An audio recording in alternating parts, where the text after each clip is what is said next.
Amigos e amigas, me dirijo até vocês para comunicar que o Ministério Público de Pernambuco, através da nossa promotora de justiça local, emitiu a recomendação de número 29/2020 para que todos os prefeitos proibissem a população de acender fogueiras em espaços públicos e privados.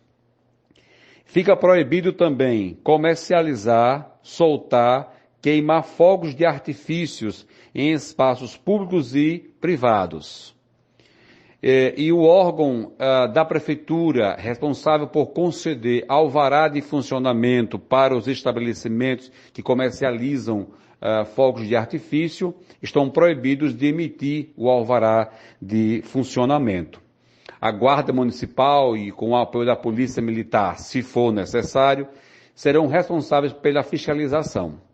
O motivo da proibição é porque a fumaça provocada pela fogueira e pela queimação dos fogos de artifício, essa fumaça ela tende a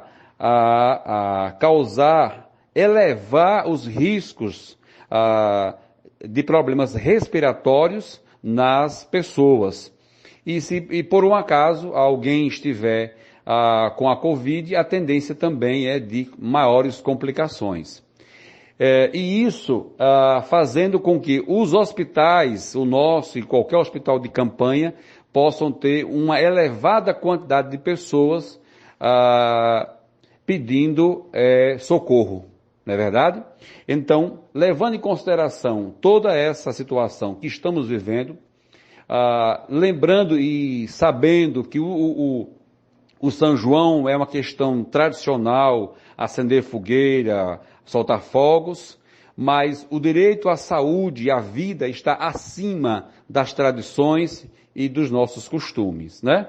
Por essa razão, o Ministério Público fez essa recomendação e pediu aos prefeitos que fizessem isso. Então, o nosso prefeito de Feira Nova decidiu seguir a recomendação do Ministério Público. Um carro de som será colocado na rua para informar a população.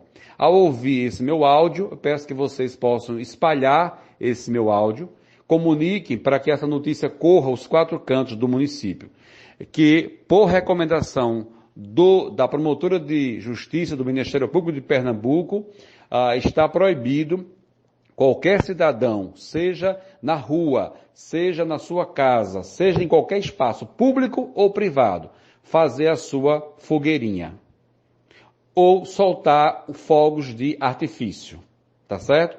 Excepcionalmente, apenas enquanto durar a pandemia. É uma hora da gente entender a situação que a gente está vivendo, juntarmos esforços para a gente vencer essa situação. Um abraço a todos. Contamos com a compreensão de todos.